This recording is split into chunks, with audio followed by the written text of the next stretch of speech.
নাম হলো খাওলা। নাম কি? খালা। খাওলা। আর তার স্বামীর নাম আউস রাদিয়াল্লাহু আনহু। মহিলার নাম খাওলা, তার স্বামীর নাম আউস। এদের দীর্ঘদিনের সংসার, দুইজনই বৃদ্ধা হয়ে গেছে, ছেলে মেয়েকে বিয়ে দিয়েছে, নাতিপুতি হয়েছে। সংসার জীবনে ঝগড়া লাগে কি লাগে না? অনেকেই বলল, হুজুর আমি রাগ করে আমার বউকে তালাক দিছি, এটা কি তালাক হবে? আমি বললাম, আরে পাগল, বউকে তো সবাই রাগ করেই তালাক দেয়। কেউ খুশি মনে তালাক দেয় বউকে? কোন এক কথা কয় না না। এদের দাম্পত্য জীবনে ঝগড়া।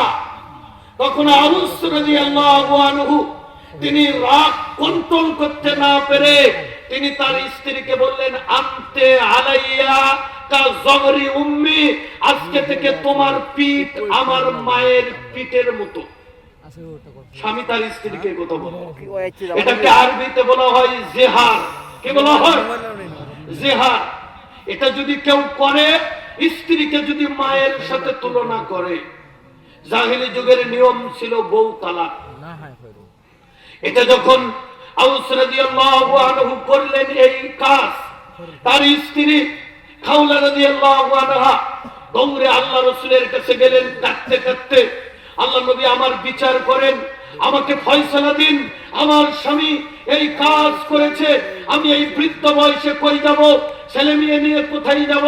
আমি আমার স্বামী আউসের সাথে মৃত্যু পর্যন্ত সংসার করতে চাই, এমনকি আমি তার সাথে জান্নাতেও থাকতে চাই। আল্লাহ নবী বললেন, ওহি না আসা পর্যন্ত আমি কোনো ফয়সালা দিতে পারবো না।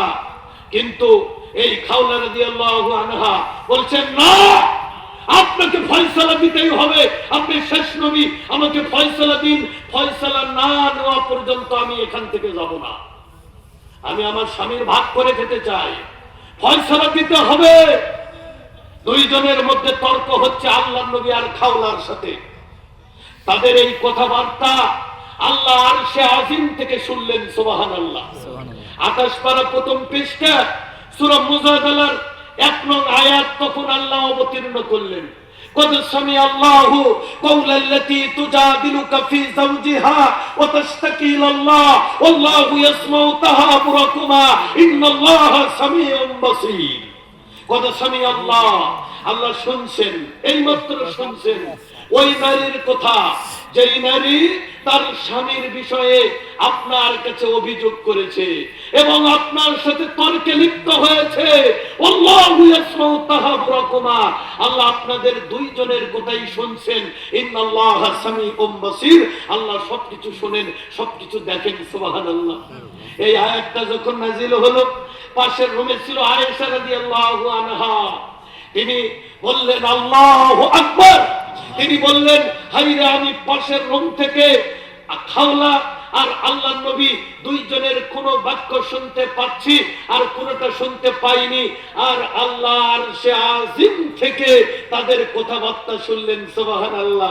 2 নম্বর আয়াত নাযিল করে সমাধান করে দিলেন, ওয়াল্লাযীনা ইযাহিরুনা মিনকুম মিন নিসাইহিম মা হুন্না উম্মাহাতিহিম ইন উম্মাহাতুহুম ইল্লাল্লাহি ওয়ালাদনাহুম ওয়া ইন্নাহুম লায়াকুলুনা মুনকারাম মিনাল কওলি ওয়া যুরা ওয়া ইন্নাল্লাহা লাআফুউন গফুর। ও নবী, শুনো, তোমাদের মধ্যে যারা নিজের স্ত্রীকে মায়ের সাথে তুলনা করে, মনে রাখবে স্ত্রী কোনোদিন মা হবে না। মা তারাই যারা সন্তানকে পেটে রাখে। এখন মনে হয় শাশুড়ি জামাইকে পেটে রাখে, অবস্থা এখন তাই। কথা বলেন ঠিক কিনা? বলছে তোমাদের মধ্যে যারা স্ত্রীর সাথে জিহার করবে তাকে 2 মাস লাগাতার রোজা রাখতে হবে, এটা তার কাফারা।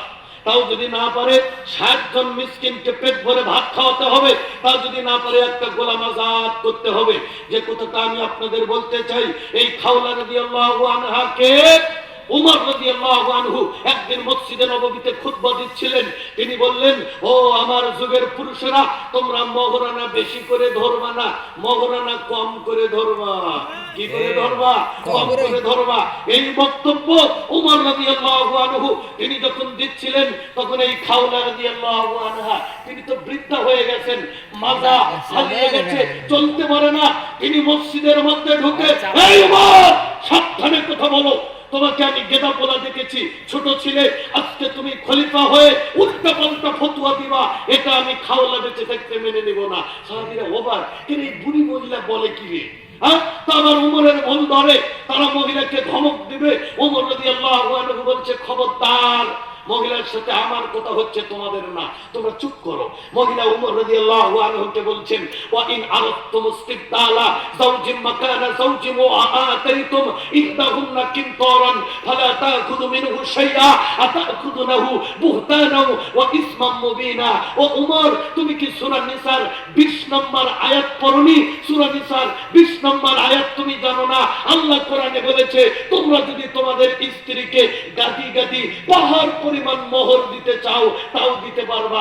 আল্লাহ গাদি গাদি পাহাড় পরিমাণ মোহরের কথা বলছে, তুমি কোথাকার উমর মোহর কমিয়ে দিতে বলো? উমর রাদিয়াল্লাহু আনহু থরথর করে কাঁপলেন, চোখ দিয়ে পানি বের করলেন। হায় রে, আমার এই যুগে এমনও মহিলা আছে যে উমরের ভুল ধরে। ওমর রাদিয়াল্লাহু আনহু সাহাবারা হেঁটে যাচ্ছে, এবার ওই মহিলা ডাকলো, এই উমর, এদিকে আসো। সাহাবীরা ওখানে দাঁড়িয়ে, ওমর রাদিয়াল্লাহু আনহু হেঁটে গেলেন মহিলার কাছে। ওই খাওলা তার সাথে দীর্ঘক্ষণ দাঁড়িয়ে ওমর রাদিয়াল্লাহু আনহু তার কথা শুনলেন। সাহাবীরা বিরক্ত, এই মহিলা কেন তার কথা দাঁড়িয়ে এতক্ষণ শুনতে হবে? কি কথা বলে, কিছু কথা বোঝা যায় আর কিছু কথা বোঝা যায় না। এই মহিলা কে? কথা বলা শেষ হলে সাহাবীরা বললেন, আল্লাহ উমর, এই মহিলার কথা এত আপনার শুনতে হবে কেন? দাঁড়িয়ে থেকে শুনছেন। তিনি বলছেন, এই মহিলার কথা আমি শুনবো না, যার কথা আল্লাহ আরশ থেকে শোনেন।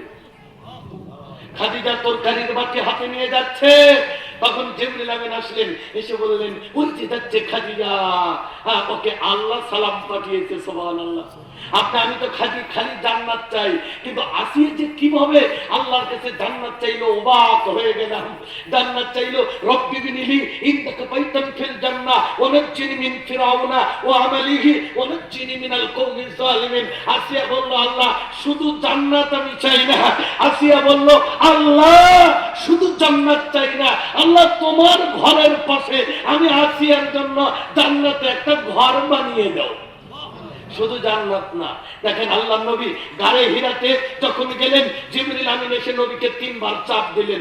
আল্লাহ নবী থরথর করে কাঁপলেন, বাড়িতে এসে জ্বর এসে গেল। তিনি এসে আর খাদিজাকে বললেন, জাম্মিলুনি, আমাকে চাদর দিয়ে আবৃত্তি করে দাও, আমি মনে হয় বাঁচবো না, আমি মনে হয় মারা যাব, আমার এমন হচ্ছে কেন?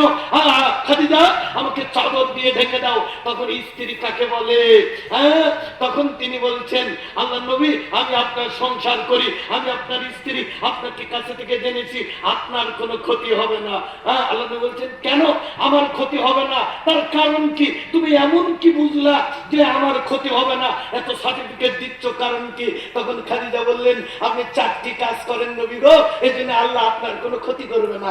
এক, ইন্নাকা লা তাসিলুর রাহিমা, আপনি আত্মীয়তার বন্ধন ঠিক রাখেন। ওয়া তাহমিলুল কাল্লা, নিঃস্ব অসহায় মানুষকে সহযোগিতা করেন। ওয়া তাকসিবুল মাদুমা, যারা উপার্জনের অক্ষম ব্যক্তি তাদেরকে উপার্জনের ব্যবস্থা করে দেন। ও তুইনু আলা নাওয়াইবিল হক, যারা হকের পথে, জিহাদের পথে, আল্লাহর জমিনে আল্লাহর দ্বীন প্রতিষ্ঠার জন্য সংগ্রাম করে, আপনি তাদেরকে সহযোগিতা করেন। আমি আপনার স্ত্রী, আমি জানি আপনার কোনো ক্ষতি হবে না। চলেন আপনাকে ওয়ারাকা বিন নওফলের কাছে নিয়ে যাই। ওয়ারাকা বিন নওফলের কাছে যে বলল, চাচা দেখেন তো মুহাম্মদ এমন করে কেন?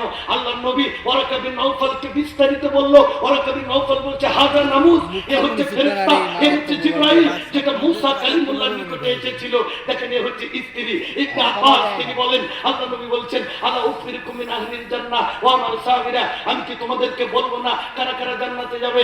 এক, আন নবিয়্যু ফিল জান্নাতি, নবীরা জান্নাতে যাবে। 2, ওয়াস সিদ্দীকু ফিল জান্নাতি, যারা সত্য কথা বলে এরা জান্নাতে যাবে। 3, ওয়াল মাউলুদু ফিল জান্নাতি, নবজাতক সন্তানেরা জান্নাতে যাবে। 4, ওয়াল রাজুলু ইয়াজুরু আখাহু ফি নাহিয়াতিল ইসলাম ইয়াজুরু ইল্লা লিল্লাহি আযজা ওয়া জাল্লা। আল্লাহর জন্য এক মুসলমান আরেক মুসলমানকে ভালোবাসে, একজন আরেকজনের সাথে সাক্ষাৎ করে। গত বছরে দ্বিতীয় বক্তা রেখেছেন, এবার ভালোবেসে প্রধান বক্তা রেখেছেন। এই যে ভালোবাসা, আল্লাহ নবী বলছেন, এই ভালোবাসার মানুষগুলো জান্নাতে চলে যাবে। এ কথা বলে নবী আরো বলছেন, ওয়া নিসাউকুম মিন আহলিল জান্নাহ।